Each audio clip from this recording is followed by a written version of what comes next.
বলো, আমার বাড়িতে যে ছোট্ট রাজপুত্র আসছে। তা অবশ্য ঠিক। সেই কবে থেকে আমাদের নাতিকে দেখার জন্য আমরা বসে আছি। আচ্ছা গোপাল, তুমি এইবারে রওনা দাও, বেশি দেরি করো না, জাহাজ ঢুকবার সময় হয়ে এলো। আপনি কিচ্ছু চিন্তা করবেন না মহারাজ, আমি একদম সযত্নে আপনার নাতি ও বৌমাকে রাজপ্রাসাদে নিয়ে আসব। গোপাল, খুঁজে পেতে কোনো রকম অসুবিধে হবে না। মনে আছে রানীমা? এখন তাহলে আসি।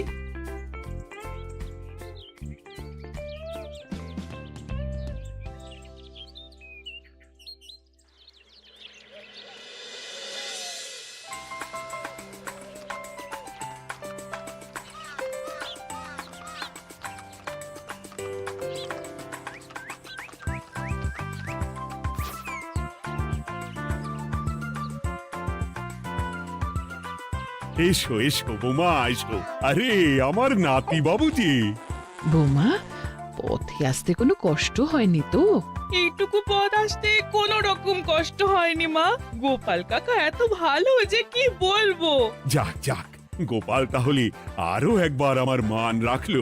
যতদিন গোপালের ধরে থাকবে তার প্রাণ, সে ততদিন মহারাজের রাখবে যে মান। হ্যাঁ মহারাজ, আমি থাকতে আপনি একদম চিন্তা করবেন না মহারাজ। বেশ বেশ বেশ। আমি তাহলে এখন আসি, কেমন? আরে আরে, কোথায় যাচ্ছ গোপাল?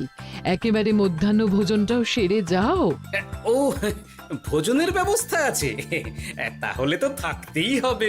ওই ভোজনের কথা শুনেই গোপালের জিভের ওজন বেড়ে গেল। তুমি থামো তো মন্ত্রী, আসলে আজ বিকেলেই আমাদের কুল গুরুদেব আসছেন। তোমরা সবাই থেকো, আজকেই নাতিবাবুর অন্নপ্রাশনের দিনটা স্থির করে নেব। এ তো বেশ ভালো কথা। বেশ তাহলে, বেশ ভালোই হলো। রোজ বাড়িতে খেতে খেতে জিভে একেবারে চড় পড়ে গিয়েছিল। বহুদিন পরে রাজবাড়ির পোলাও কোরমা খেয়ে পেট ভরাবো।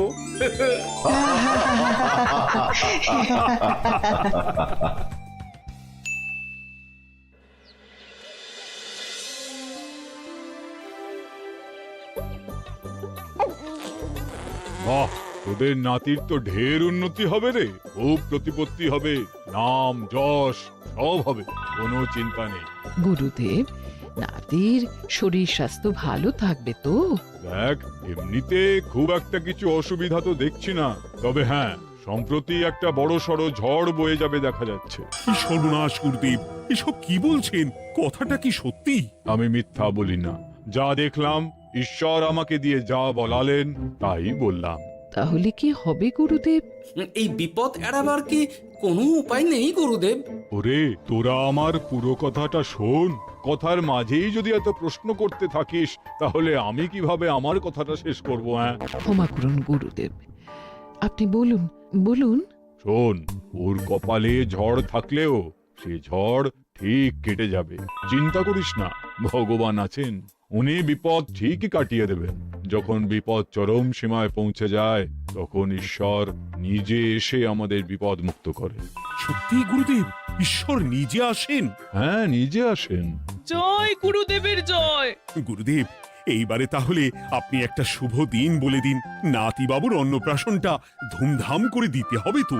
আজকের পর থেকে ঠিক 3 দিন বাদে একটা খুব ভালো দিন আছে, ওই দিন তাহলে অন্নপ্রাশনের ব্যবস্থা কর। বেশ বেশ, তবে তাই হবে গুরুদেব, তাই হবে। গোপাল, তাহলে সব কিছুর বন্দোবস্ত করা শুরু করো। সে আর বলতে রানীমা, আমি আগামীকাল থেকেই একদম জোর কদমে মাঠে নেমে পড়বো। হ্যাঁ রানীমা, আমি কোনো দায়িত্ব নেব নাকি? না থাক, যদি প্রয়োজন হয় তুমি গোপালকে সাহায্য করো।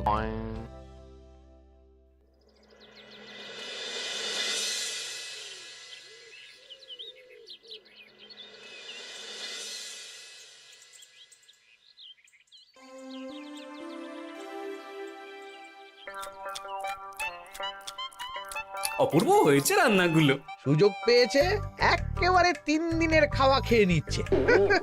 সুযোগ কি কেউ ছাড়ে মন্ত্রী মশাই? এই আপনি বলুন না, যখনই সুযোগ পান কোষাগার থেকে একেবারে থলি ভরে ভরে মোহর সরিয়ে। থাক, মুখ বন্ধ করো, আমার ঘাট হয়েছে বলাটা। তুমি বাবু মন প্রাণ ভরে খাও, কেমন? মহারাজ, এইরকম একটা খুশির দিনেও আপনার মুখে হাসি নেই কেন? আসলে নাতিবাবু তো আর 2-1 দিন পরেই চলে যাবে, সেই কারণেই মনটা বড্ড ভারাক্রান্ত হয়ে রয়েছে। তা তো ঠিকই, আমাদের ছেলেটা আসতে পারলো না, যাও বা নাতি এলো, তাও তো এই কটা দিন কি আনন্দেই না কাটলো। আচ্ছা রানী, আমরা যদি আমাদের কাছে আরো কদিন নাতিবাবুকে রেখে দিই তাহলে কেমন হবে? মানে বৌমাকে তো ফিরতেই হবে, বিদেশে আমাদের খোকার কত কাজ বলো তো। আরে বাবা, বৌমা না হয় ফিরে গেল, নাতিবাবু কদিন আমাদের কাছে থেকে গেলে কি এমন হবে? কিন্তু দেখো না বৌমা, আমাদেরও তো একটু ইচ্ছে হয় নাতিপুতিদের নিয়ে খেলবো, আদর করব, দেখো না। ঠিক আছে ঠিক আছে, আপনাদের কাছে আমার বাবু সোনাকে রাখতে আমার কোনো চিন্তাই নেই। ব্যাস, তাহলে তো মিটেই গেল। মহারাজ, নাতিবাবুকে কদিন এখানেই রেখে দিন, আমরা সবাই আছি, ঠিক কোলে পিঠে করে তাকে সামলে নেব। বাবা বাবা, গোপাল তোমার সব দিকে কান খোলা থাকে তাই না? মহারাজ, আমি হলাম ভাঁড়, তাই মাটির ভাঁড়ের মুখটা যেমন খোলা থাকে তেমন আমার কানটাও সব সময় খোলা থাকে, বুঝলেন?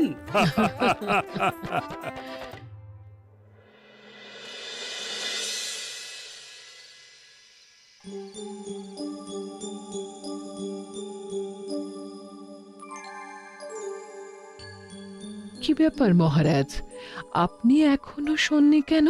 শরীর খারাপ করছে নাকি? না রানী, একটা কথা খুব ভাবাচ্ছে বুঝলে। কি কথা মহারাজ? এই যে সেদিন গুরুদেব বললেন না, যখন গভীর বিপদ আসে তখন ঈশ্বর নিজে আসেন বিপদে মোকাবিলা করার জন্য। হ্যাঁ মহারাজ, বললেন তো। আচ্ছা, ঈশ্বর কি বিপদে সত্যিই নিজে আসেন? কিন্তু তিনি নিজে তো বিশাল শক্তিধর, ক্ষমতাবান, তাহলে তিনি নিজে না এসে অন্য কাউকে পরিস্থিতির মোকাবিলা করতে পাঠান না কেন? মহারাজ, ঈশ্বর কখনো কখনো নিজেই হয়তো আসেন, অথবা কখনো কারো দ্বারা বিপদ খণ্ডন করেন। ব্যাপারটা খুবই সহজ মহারাজ। না না, কিন্তু আমার মনে হয়। মহারাজ, আপনার কি মনে হয় আমি জানি না, তবে আমার যা মনে হয় আপনাকে বলেছি। আগামীকাল একবার সভাসদদের প্রশ্নটা করতে হবে, দেখি তারা কি বলে। আগামীকাল সকালে আবার বৌমা ফিরে যাবে।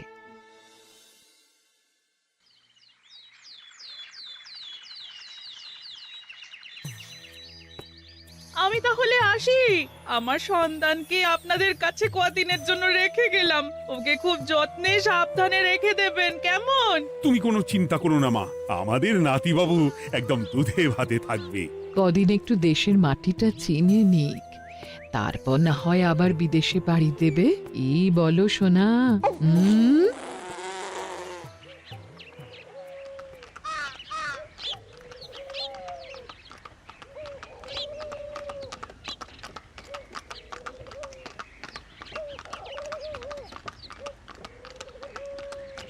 বৌমা তো চলে গেল, এইবারে তাহলে আমরাও যাই। আজকেও নিশ্চয়ই বৌমার ফিরে যাওয়া উপলক্ষে রাজসভা বন্ধ থাকবে। ভুলেও এই সব কথা ভেবো না মন্ত্রী, চলো এইবারে সবাই রাজসভায় চলো, তোমাদেরকে একটা খুবই গুরুত্বপূর্ণ প্রশ্ন করব। সেরেছে, মহারাজ আবার কি প্রশ্ন করবেন ভগবান জানে। সবাই রাজসভায় এসো।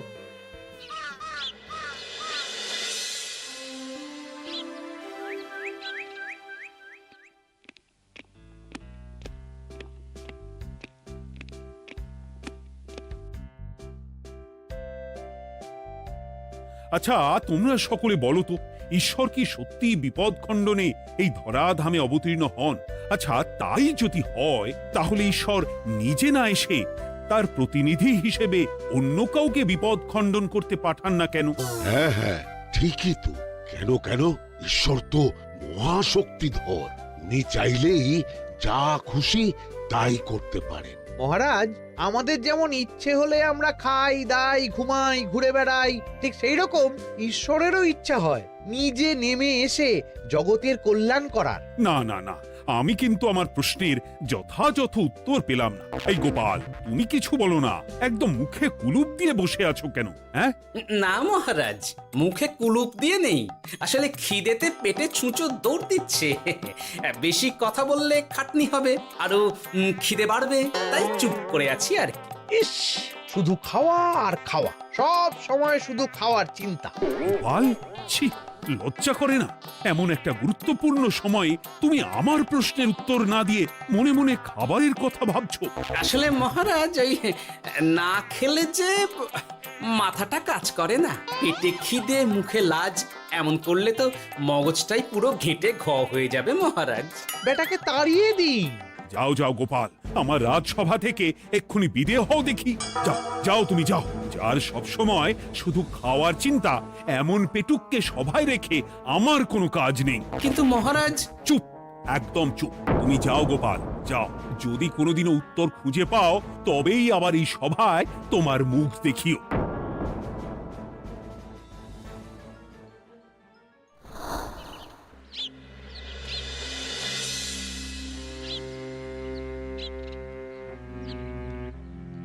মহারাজ যে এমন সামান্য কারণে আমায় রাজসভা থেকে বার করে দেবেন ভাবতেও পারিনি।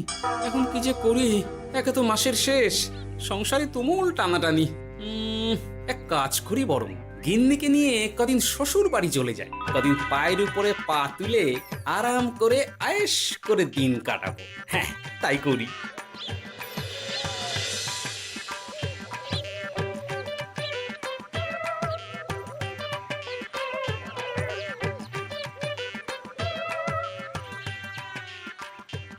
গিন্নি, ও গিন্নি,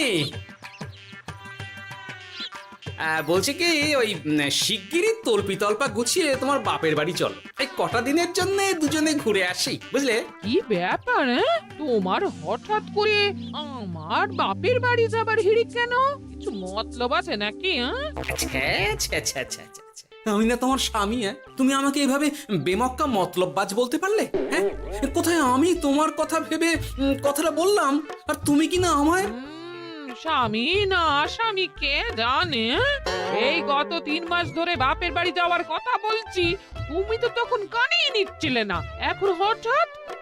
আচ্ছা আচ্ছা, বুঝেছি বুঝেছি, অনেক ঝগড়াঝাটি হয়েছে, এইবারে তল্পি তল্পা গুছিয়ে চলো, মেলা সময় বয়ে যাচ্ছে। কি এক্ষুনি যাবে নাকি?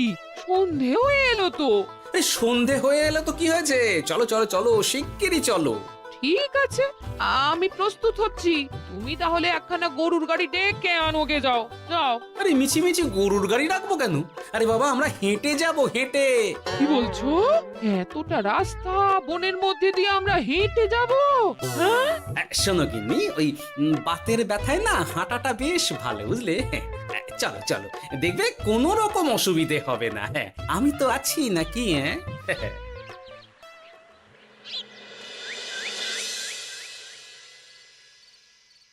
বাবা, বনটা বেশ ঘন। বলি, এই সময়ে এই বনের মধ্যে দিয়ে কেউ হেঁটে যায়? মেলা গজগজ না করে চুপচাপ এসো দেখি। ও মা গো, বাবা গো, বাবা গো, কি লাগাটাই না লাগলো গো। আরে, তোমার থেকে আমার বেশি লেগেছে, যাখানা ধাক্কা মারলে। কি করবো? গিন্নি আমায় ধাক্কা মেরে ফেললো বটে, কিন্তু আজ আমি মহারাজের প্রশ্নের যথাযথ উত্তর পেয়ে গেলাম। বেড়াল ছানাটিকে বাঁচাতে কোনো কিছু না ভেবেই কিভাবে বেড়ালটা ওই বাঘা কুকুরটার দিকে তেড়ে গেল। হ্যাঁ, তার মানে বিপদে পড়লে সন্তানকে বাঁচাতে না, আমাকে এক্ষুনি একবার রাজপ্রাসাদে যেতে হবে, রানীমার সঙ্গে কথা বলতে হবে। আরে আরে আরে আরে, ওদিকে কোথায় চললে গো? ওদিকে তো তোমার শ্বশুর বাড়ি নয়? আরে বাবা, আমার নয়, তোমার শ্বশুর বাড়ির দিকেই আবার যাচ্ছি, বুঝলে? আর মানে আমরা আর যাবো না? না না, পরে যাব, তাড়াতাড়ি এসো দেখিনি।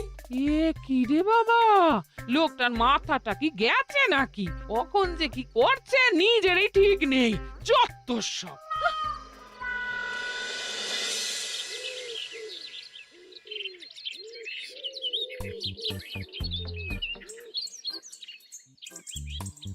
আরে গোপাল দাদা, তুমি এখন কি ব্যাপার গো? আমি একটু রানীমার সঙ্গে দেখা করতে চাই, খুব দরকার। কিন্তু এখন তো সকলে ঘুমাচ্ছে, তাই আমি তো এখন তোমাকে ঢুকতে দিতে পারবো না। আরে অযথা কথা না বলে পথ ছাড়ো, ভিতরে ঢুকতে দাও। গোপাল দাদা, তুমি এই সময় ওই ঢোকার জন্য অহেতুক জেদ করো না। তাছাড়া আমি যতদূর জানি তোমায় তো মহারাজ তাড়িয়ে দিয়েছিলেন, তাহলে আবার বহাল হব, চিন্তা করো না, দয়া করে এখন ঢুকতে দাও। গোপাল দাদা, আহ পেয়াদা, এই এই কি ব্যাপার? এত হইচই কিসের? কি হয়েছে? রানীমা, আমি আপনার সঙ্গে একটু কথা বলতে চাই, বিশেষ দরকার আছে। এসো এসো, ভেতরে এসো।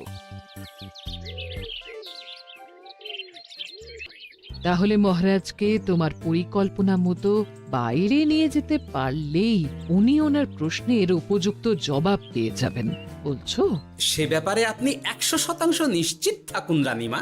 এখন আপনি শুধু আমার পরিকল্পনা অনুযায়ী মহারাজকে নৌকা বিহারে যেতে রাজি করান, তারপর কি হয় সেটা আপনি নিজেই সচক্ষে প্রমাণ পেয়ে যাবেন। তোমার উপরে আমার অগাধ আস্থা গোপাল। ঠিক আছে, তুমি যেমনটা বললে ঠিক ওইভাবেই আমি নৌকা বিহারের ব্যবস্থা করছি। রানীমা, দেখবেন এই পরিকল্পনাটা যাতে কোনোভাবেই পাঁচকান না হয়, তাহলে কিন্তু সব ভেস্তে যাবে। নিশ্চিন্তে থাকো গোপাল, কিচ্ছু হবে না, নিশ্চিন্তে থাকো।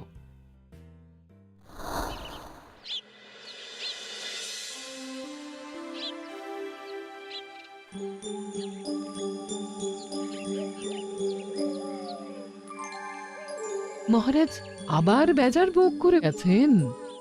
কি করব, আমি এখনো যে আমার প্রশ্নের উত্তর খুঁজে পাইনি। এইভাবে আপনি আর কতদিন মুখ ভার করে বসে থাকবেন শুনে? কি জানি, কিছুই আর ভালো লাগে না যে।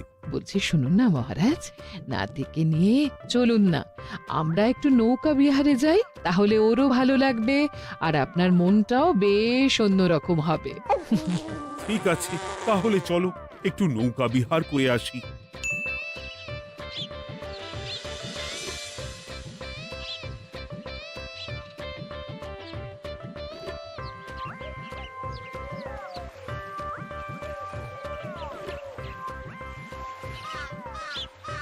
এই তো মহারাজ, আসুন আসুন, সেই কখন থেকে আপনার জন্য অপেক্ষা করছি। এ কি গোপাল, তুমি এখানে? কি ব্যাপার? তোমার সঙ্গে তোমার স্ত্রীও আছেন দেখছি। মহারাজ, কতদিন আপনাকে দেখিনি বলুন তো, তাই আজকে একদম সস্ত্রীক চলে এলাম। চলুন চলুন, সকলে মিলে নৌকো বিহার করে আসি। কিন্তু আমি তো তোমাকে তাড়িয়ে দিয়েছিলাম, তারপরেও তুমি। মহারাজ, অনেক তো হয়েছে, এখন এসব কথা ছেড়ে নৌকোতে টুকুস করে উঠে পড়ুন দেখি। কিন্তু মহারাজ অযথা দেরি করবেন না, চলুন উঠে পড়ুন।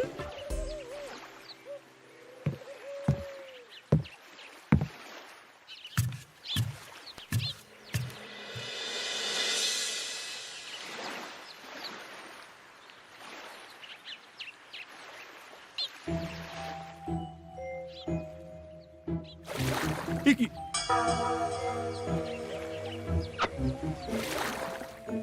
এই নাও, দেখো দেখো, ও কোনো সাড়া শব্দ করছে না কেন? সারা শব্দ করবেন না মহারাজ, মানে এসব কি বলছো? এই পুটুলির ভেতরে তো আপনার নাতি নেই, এখানে নাতির বদলে রয়েছে একখানা খেলার পুতুল। এসব কি বলছো তুমি? এইটা যদি পুতুলি হয় তাহলে আমার নাতিবাবু কোথায়? হ্যাঁ, আপনার নাতি এইখানে একদম সুরক্ষিত অবস্থাতেই আছে। যাক বাবা, আমি যে কি ভয় পেয়ে গেছিলাম তার কি বলবো। কিন্তু রানী, তুমি আমার সঙ্গে হঠাৎ কেন এমন ছলনা করলে? হ্যাঁ, আমার কথাই মহারাজ, কেন? আসলে আমি আপনাকে এই ঘটনার মধ্যে দিয়ে আপনার প্রশ্নের আসল উত্তরখানা দিতে চেয়েছিলাম, তাই। গোপাল, কি বলতে চাইছো একটু খুলে বলো তো। আপনি জানতে চেয়েছিলেন যে ঈশ্বর যেহেতু বিশাল ক্ষমতাধর, তাই সন্তানের বিপদে তিনি নিজে না এসে অন্য কাউকেও তো তার প্রতিনিধি হিসাবে বিপদটা কাটাতে পাঠাতে পারেন। হ্যাঁ, কিন্তু তার সঙ্গে এই ঘটনার কি সম্পর্ক শুনি? মহারাজ, পুতুলটি যখন জলে পড়ে গেল তখন আপনি সেটিকে নিজের নাতি ভেবেই একবারও কারুর জন্য অপেক্ষা না করে নিজের প্রাণের তোয়াক্কা না করে নাতিবাবুকে রক্ষা করলেন।